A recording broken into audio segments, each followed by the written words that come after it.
Hello guys, most welcome. हम कर रहे हैं बिजनेस ऑर्गेनाइजेशन एंड मैनेजमेंट। इसमें हमारा चल रहा है चैप्टर नंबर 10th, जिसका नाम है recent developments in business organization and management. इसका लेक्चर नंबर आज का 4 है। 3 लेक्चर मैं पहले अपलोड कर चुका हूं। तीनों लेक्चर के अंदर हमने अभी तक बीपीआर यानी कि बिजनेस प्रोसेस री इंजीनियरिंग रीडिजाइनिंग अच्छे से समझ लिया था। फिर नेक्स्ट लेक्चर के अंदर हमने लर्निंग ऑर्गेनाइजेशन जो है वो सीखा था, अच्छे से समझा था कि ये क्या होता है। ये लेक्चर नंबर 2 में किया था। लेक्चर नंबर 3 के अंदर हमने 6 सिग्मा, आपको याद होगा, वो अच्छे से किया था। आज के लेक्चर के अंदर हम इस चैप्टर का लास्ट टॉपिक कर रहे हैं, उसके बाद ये चैप्टर हो जाएगा आपका कंप्लीट। तो जो लास्ट टॉपिक है हमारा वो है सप्लाई चेन मैनेजमेंट, जिसको शॉर्ट में हम बोलते हैं SCM। Okay, supply chain management. देखो, जो भी गुड्स रॉ मटेरियल जो है वो परचेज करने से लेकर के उसको फिनिश गुड्स में कन्वर्ट करके रिटेलर तक, अल्टीमेट कस्टमर्स तक पहुंचाना, वो हो गया सप्लाई चेन। उसका क्या करना? मैनेजमेंट करना। और मैनेजमेंट इस तरीके से करना कि आपकी जो कॉस्ट है उस प्रोडक्ट की वो कंट्रोल में रहे, एंड उसकी जो क्वालिटी है, चाहे वो प्रोडक्ट हो या सर्विस हो, वो इंप्रूव हो जाए। इसको बोलते हैं सप्लाई चेन मैनेजमेंट। और ये जो सप्लाई चेन मैनेजमेंट है, ये गुड्स के अंदर, प्रोडक्ट के अंदर, प्रोडक्ट को सप्लाई करने में बहुत ज्यादा इंपॉर्टेंट चीज है। ओके, तो आइए हम इसको डिटेल में समझते हैं। सबसे फर्स्ट देखते हैं इसका मीनिंग क्या है, मीनिंग ऑफ सप्लाई चेन। तो देखिए, supply chain is the complete journey. ये एक तरह की कंप्लीट जर्नी है किसकी? प्रोडक्ट की। ओके, कहां से लगाकर कि प्रोडक्ट का जो रॉ मटेरियल है उससे लेकर के, फिर उसकी मैन्युफैक्चरिंग करने से लेकर के, फिर उसका डिस्ट्रीब्यूशन से लेकर के, रिटेलर होलसेलर तक पहुंचाने से लेकर के, कस्टमर तक, अल्टीमेट एंड यूजर्स तक उस प्रोडक्ट को पहुंचाने की ये पूरी जो जर्नी है, इसको हम बोलते हैं सप्लाई चेन। ओके, ये सप्लाई क्या है? ये सप्लाई चेन होती है, अभी रॉ मटेरियल से लगाकर कस्टमर तक फिनिश गुड्स पहुंचाना, ये हो गया आपका सप्लाई चेन। अब इसका हमको क्या करना है? मैनेजमेंट करना होता है। ओके, सप्लाई चेन में क्या क्या इंक्लूड होगा? जैसे मटेरियल इंक्लूड हो जाएगा, इंफॉर्मेशन, बहुत इंपॉर्टेंट चीज है, मनी, लॉजिस्टिक, पीपल्स, टेक्नोलॉजी, ये सब कुछ होता है। सो सप्लाई चेन मैनेजमेंट को अभी रहने दो, अभी ओनली सप्लाई चेन समझो, फिर मैनेजमेंट हम आगे देखेंगे। तो सप्लाई चेन क्या है? एक तरह का नेटवर्क है सभी एक्टिविटीज का। वो एक्टिविटीज, वो काम जो इंक्लूड होते हैं या इन्वॉल्व होते हैं producing delivery of a product. Product को प्रोड्यूस करने और उसको डिलीवर करने तक के जितने भी एक्टिविटीज है वो सप्लाई चेन के अंदर इंक्लूड होती है।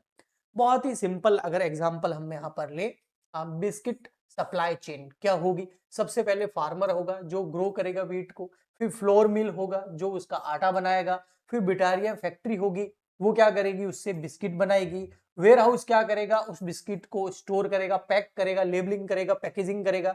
डिस्ट्रीब्यूटर क्या होगा? उसको ट्रांसपोर्ट करेगा, अलग अलग सिटीज के अंदर, अलग अलग एरियाज के अंदर वो पहुंचाएगा।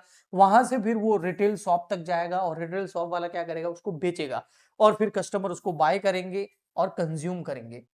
और इस पूरी प्रोसेस के अंदर अगर मैनेजमेंट अच्छे से हो तो फिर कह रहा हूं कॉस्ट को कम किया जा सकता है और कस्टमर को सेटिस्फाइड किया जा सकता है, क्योंकि कॉस्ट को कम करके आप अच्छी क्वालिटी का प्रोडक्ट कस्टमर तक पहुंचा सकते हैं, जिससे कस्टमर सेटिस्फाइड होगा और आपका बिजनेस ग्रो होगा। ओके जी, अभी जो है ना, सेंटर पॉइंट जो है मैनेजमेंट का या मार्केटिंग का ना, वो है customer satisfaction. Okay, meaning of supply chain management. अब ये तो हमने सप्लाई चेन समझा ऊपर, अब हम समझ रहे हैं सप्लाई चेन को मैनेजमेंट के साथ में, यानी कि SCM। तो सप्लाई चेन मैनेजमेंट क्या है? मैनेजिंग, अब ऊपर जितनी भी एक्टिविटी थी ना, रॉ मटेरियल से लगाकर कस्टमर तक की, वो सारी की सारी एक्टिविटी मैनेज करनी है और उनके बीच में कोऑर्डिनेशन होना चाहिए। आगे मैं बहुत सारे एग्जांपल देने वाला हूं।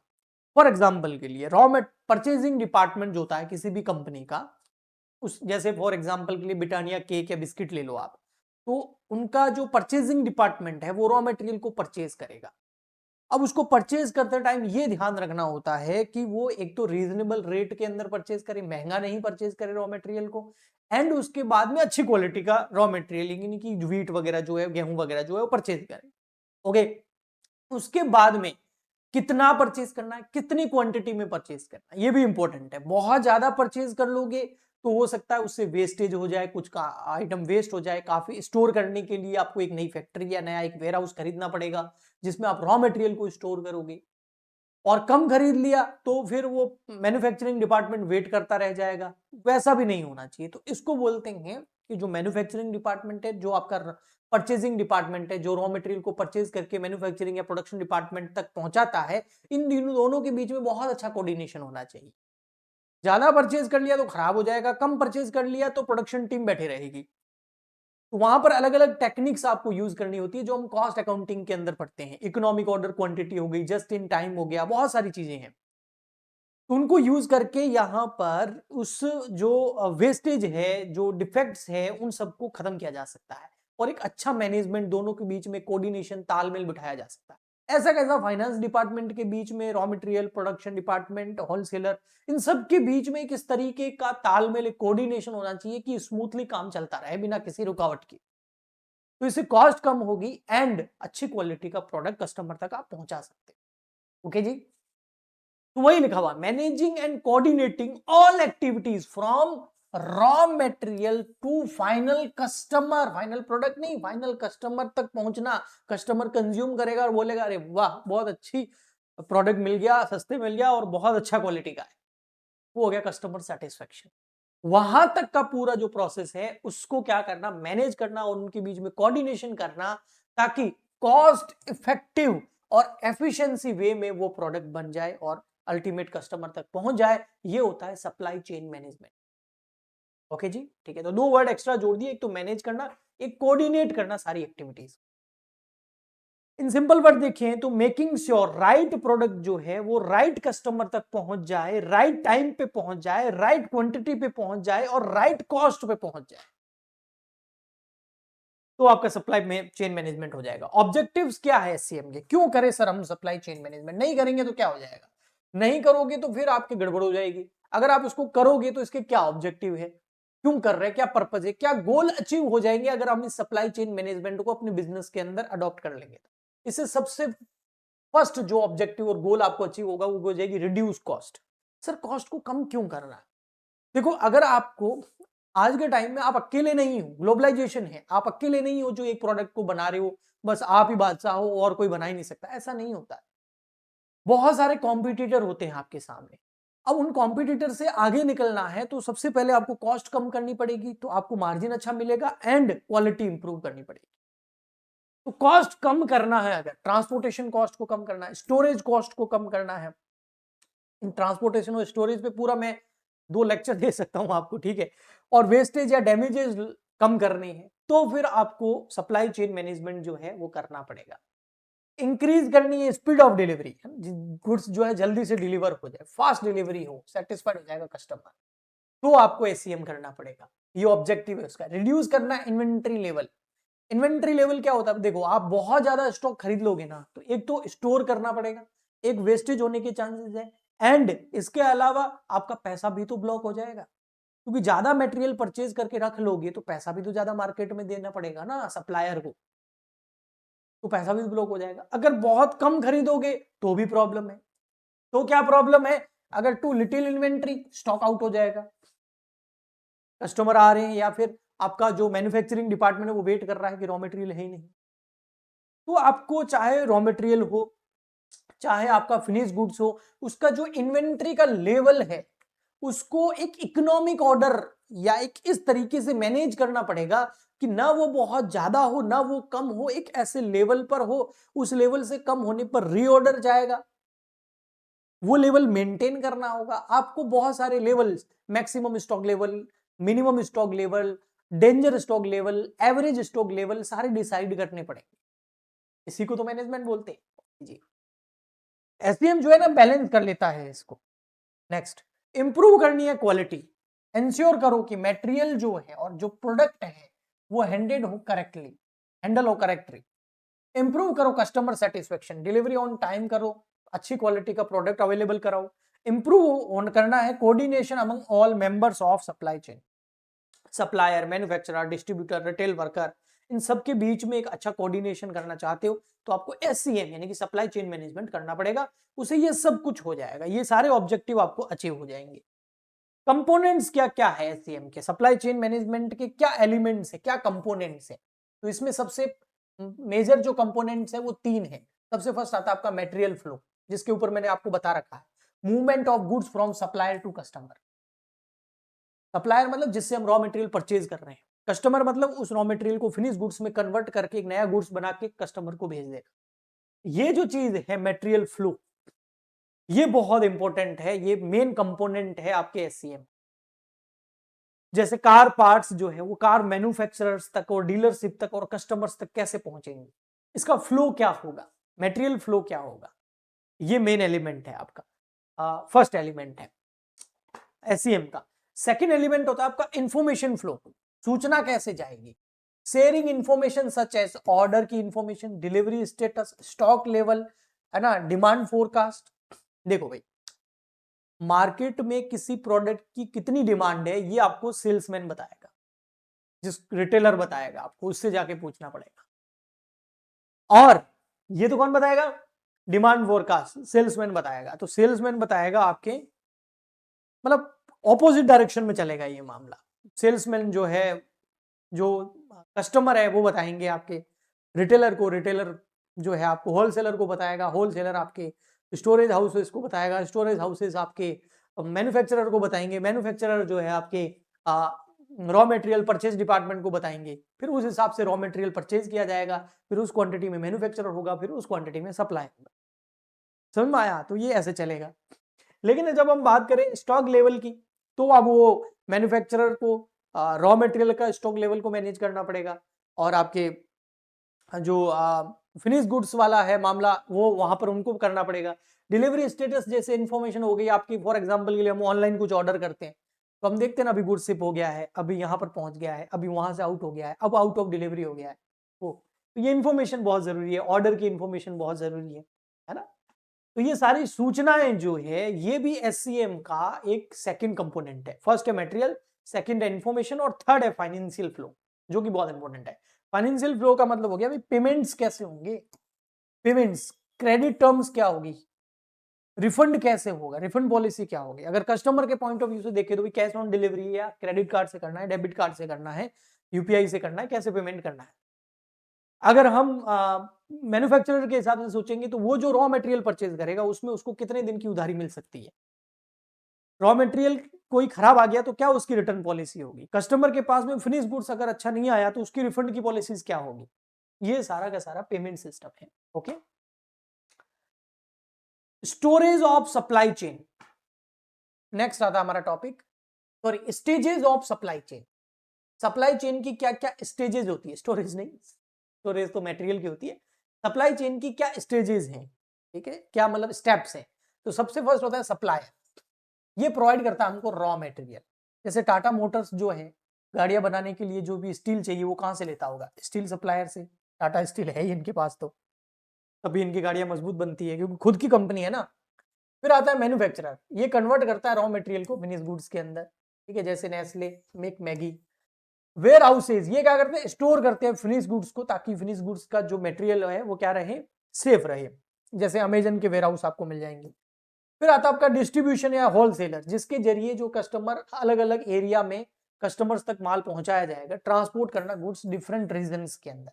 जैसे कोका कोला जो है आपको हर दुकान पे मिल जाएगा, तो उनका एक बहुत अच्छा ट्रांसपोर्टेशन सिस्टम है, डिस्ट्रीब्यूशन सिस्टम है अक्रॉस इंडिया। फिर रिटेलर, वो उस ये जो आपके डिस्ट्रीब्यूटर्स होते हैं, होलसेलर्स होते हैं, उनसे रिटेलर्स गुड्स परचेज करते हैं और अल्टीमेट कस्टमर को क्या करते हैं, बेचते हैं। जैसे आपके किराने की दुकान है, डी मार्ट वगैरह, ये है, ठीक है। कस्टमर कौन होते हैं, ये एंड यूजर्स होते हैं, जो उस गुड्स को परचेज करते हैं और कंज्यूम करते हैं, कंजम्पशन वाले होते हैं।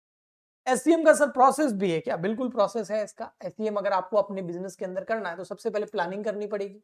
प्लानिंग में आपकी डिमांड कितनी है आपके प्रोडक्ट की मार्केट के अंदर, है ना, और क्या प्रोड्यूस करना है और कितना प्रोड्यूस करना है, ये पता करना पड़ेगा। उसके बाद सोर्सेज, सोर्सेज मतलब कहां से रॉ मटेरियल परचेज करोगे, किस प्राइस पे करोगे और क्या क्वालिटी में परचेज करोगे, ताकि उस तरीके से आपका गुड्स का आप क्या कर सको, प्रोडक्शन को रीशेड्यूलिंग कर सकते हो, मैन्युफैक्चरिंग कर सकते हो, क्वालिटी कंट्रोल कर सकते हो। उसके बाद में आपका होगा लॉजिस्टिक, यानी कि जो फिनिश गुड्स है उसको ट्रांसपोर्ट करना, वेयर हाउस में रखना और ऑर्डर फुलफिलमेंट करना, जो भी ऑर्डर आ रहा है उन तक वो गुड्स पहुंचाना, डिस्ट्रीब्यूट करना, यानी कि डिलीवर करना। तो नेक्स्ट हमारा वही टॉपिक होगा स्टेप डिलीवरी, है ना, getting product to customer on time.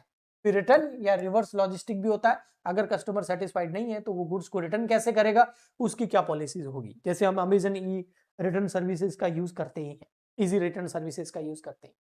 SCM की बहुत सारी स्ट्रेटजीज भी हैं। स्ट्रेटजीज यानी कि ये ऐसी स्ट्रेटजीज है जिस हर बिजनेस अपने हिसाब से बहुत सारी अलग अलग स्ट्रेटजीज को अडॉप्ट करता है।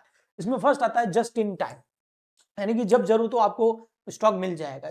Minimum just in time inventory system होता है। कॉस्ट अकाउंटिंग में बहुत अच्छा ये टॉपिक है जो समझाया जाता है। नेक्स्ट आता है, ये सारे कॉस्ट अकाउंटिंग के अंदर हम पढ़ते हैं, नेक्स्ट सेमेस्टर में आपके कॉस्ट अकाउंटिंग होगा तो वहां पर ही प्रैक्टिकली आप पढ़ोगे। वेंडर मैनेजमेंट इन्वेंट्री भी होता है, जिसमें वेंडर जो होता है वो करता है इन्वेस्टमेंट इन्वेंट्री को मैनेज करता है। ड्रॉप शिपिंग आपने नाम सुना होगा। इसमें क्या होता है, retailer does not keep stock, retailer को कोई स्टॉक रखना ही नहीं है। तो रिटेलर के पास में जैसे ही ऑर्डर आएगा ना, वो ऑर्डर भेज देगा मैन्युफैक्चरर को, मैन्युफैक्चरर कस्टमर को सीधा गुड्स पहुंचा देगा, इस तरीके से। ओके, या फिर होलसेलर को। आउट सर्विसेज लॉजिस्टिक भी होती है ये, आउटसोर्स लॉजिस्टिक बोलते हैं, थर्ड पार्टी लॉजिस्टिक बोलते हैं इसको, ठीक है। जैसे डिलीवरी हो गया, इको एक्सप्रेस हो गया, डीएचएल हो गया। डिमांड फोरकास्टिंग भी होती है, जिसमें प्रिडिक्ट फ्यूचर डिमांड को किया जाता है। जैसे कोई नया फेस्टिवल वगैरह आने वाला है तो उस हिसाब से डिमांड को फोरकास्ट करने की एक स्ट्रेटेजी होती है। लीन सप्लाई चेन नाम की भी एक स्ट्रेटजी होती है, जिसमें मिनिमम किया जाता है वेस्ट को, एक्स्ट्रा कॉस्ट को खत्म किया जाता है और डिले कम किया जाता है, ठीक है। जैसे जारा जो है कंपनी, आपको पता है ना, ये कपड़े की क्लोथ्स वगैरह बनाती है, शर्ट जींस पैंट्स, है ना। तो ये जारा जो है ये सप्लाई चेन यूज करती है अपडेटेड फैशन क्विकली। जैसे कोई नया फैशन आता है, ये अपने जो मैन्युफैक्चरिंग है, डिजाइनिंग है, उन सबको अपडेट करती है उसके अकॉर्डिंग। बेनिफिट्स क्या है एससीएम के, सप्लाई चेन मैनेजमेंट के बेनिफिट होंगे, बिल्कुल होंगे। वही बेनिफिट है जो ऑब्जेक्टिव्स थे। रिड्यूस हो जाएगी ऑपरेशनल कॉस्ट, कॉस्ट कम हो जाएगी, फास्ट डिलीवरी होगी, लेस वेस्ट होगा, वेस्ट कम होगा तो उससे भी बचत होगी, फायदा ही होगा। हायर कस्टमर सेटिस्फेक्शन मिलेगा, एक ब्रांड वैल्यू आपकी डेवलप हो जाएगी, कॉम्पिटिटिव एडवांटेजेस मिलेंगे, कंपटीशन में आप आगे बढ़ जाओगे, कम कॉस्ट में अच्छा प्रोडक्ट अवेलेबल कराओगे तो कॉम्पिटिटर से आप बेहतर कर पाओगे। बेटर कोऑर्डिनेशन होगा, आपके सारे के सारे जो भी एक्टिविटीज है सप्लायर से लगा करके कस्टमर तक, सारी की सारी एक्टिविटीज में अच्छा कोऑर्डिनेशन हो जाएगा। सप्लाई मैनेजमेंट में कुछ चैलेंजेस भी आते हैं, बिल्कुल डिमांड फ्लक्चुएशन होता रहता है। कई बार होता है बिल्कुल ऐसा कि बहुत सारे रीजंस की वजह से डिमांड फ्लक्चुएट होती है, बहुत सारे रीजंस की वजह से, जिसमें सबसे मुश्किल रीजन जो है ना वो कस्टमर का टेस्ट और प्रेफरेंस जब चेंज होती है। इकोनॉमिक्स के अंदर हम पढ़ते थे, है ना, टेस्ट और प्रेफरेंस कब चेंज हो जाएगी कस्टमर को, आपको शायद आइडिया लगने में देर हो जाएगी।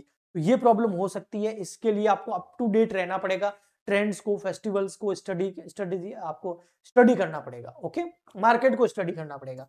सप्लायर इशू आ सकते हैं, कई बार आपको लेट अगर डिलीवरी होगी, आपका सप्लायर ढीला ढक्कन है और लेट डिलीवर कर दिया या अच्छी क्वालिटी का मटेरियल डिलीवर नहीं किया तो प्रॉब्लम आ जाएगी। ट्रांसपोर्टेशन प्रॉब्लम भी आ सकती है, जैसे traffic, bad roads, fuel price rise, तो उससे आपकी कॉस्ट बढ़ जाएगी। इसीलिए बोलते हैं जिस कंट्री का इंफ्रास्ट्रक्चर बहुत अच्छा होता है वहां पर बिजनेसेस करना बड़े बड़े लोग पसंद करते हैं, फैक्ट्रीज लगती है, इन्वेस्टमेंट आती है। इसलिए हमारी गवर्नमेंट भी आपने देखा होगा इंफ्रास्ट्रक्चर, यानी कि रोड हो गया, एयरपोर्ट हो गया, हाईवेज हो गए, है ना, ब्रिजेस हो गए, पोर्ट हो गया, इन सबको स्ट्रॉन्ग कर रही है, अच्छा कर रही है। कम्युनिकेशन सिस्टम हो गया, ताकि बाहर से पैसा आए, यहाँ पर मैन्युफैक्चरिंग हो, प्रोडक्शन हो और उससे इकोनॉमी, जीडीपी वगैरह सब बढ़ती है। ओके, लैक ऑफ टेक्नोलॉजी, जिस इसीलिए टेक्नोलॉजी बहुत इंपॉर्टेंट है। नेचुरल डिजास्टर भी कई बार इंपैक्ट कर लेते हैं, आप कितना भी एससीएम कर लो, फ्लड आ गई, है ना, पेंडेमिक्स आ गए, स्ट्राइक आ गई, कोई पॉलिटिकल इशू हो गए। ओके जी, ठीक है। रियल वर्ल्ड के कुछ एग्जांपल है, जैसे अमेजन जो हो गया, है ना, ये best SCM in the world है। इसके स्मार्टेस्ट वेयरहाउस है, रोबोट टू पिक आइटम्स है, रियल टाइमिंग ट्रैकिंग होती है, फास्ट डिलीवरी होती है। तो इन्होंने बहुत अच्छे से मैनेज कर रखा। आप सोच के देखो यार, कितने ऑर्डर जाते हैं, पूरा अच्छे से वेल मैनेज है और हाई टेक्नोलॉजी को ये लोग यूज करते हैं। फ्लिपकार्ट भी करता है, डिब्बा वाला सिस्टम आपको मुंबई के अंदर मिल जाएगा, इनका भी बहुत तारीफ सुना है मैनेजमेंट में। बिग बाजार हो गया, रिलायंस रिटेल हो गया, मारुति सुजुकी हो गया, है ना, वेंडर्स का इनका बहुत स्ट्रॉन्ग नेटवर्क है, फास्ट प्रोडक्शन सिस्टम करते हैं, लो इन्वेंट्री मॉडल रखते हैं, ज्यादा इन्वेंट्री अपने पास रखते नहीं है, फटाफट से मैन्युफैक्चरिंग करके सप्लाई कर देते हैं, कस्टमर तक पहुंचा देते हैं। ओके जी, तो ये कुछ चीजें एक्सपीरियंस से भी आती हैं। तो ये हो गया आपका सप्लाई चेन मैनेजमेंट और इसी के साथ में हमारा ये चैप्टर कंप्लीट हो गया है। इसके बाद ओनली एक चैप्टर बचता है जिसको हम नेक्स्ट लेक्चर में स्टार्ट करेंगे। आज के लिए इतना ही, मिलते हैं नेक्स्ट लेक्चर में, तब तक के लिए गुड बाय।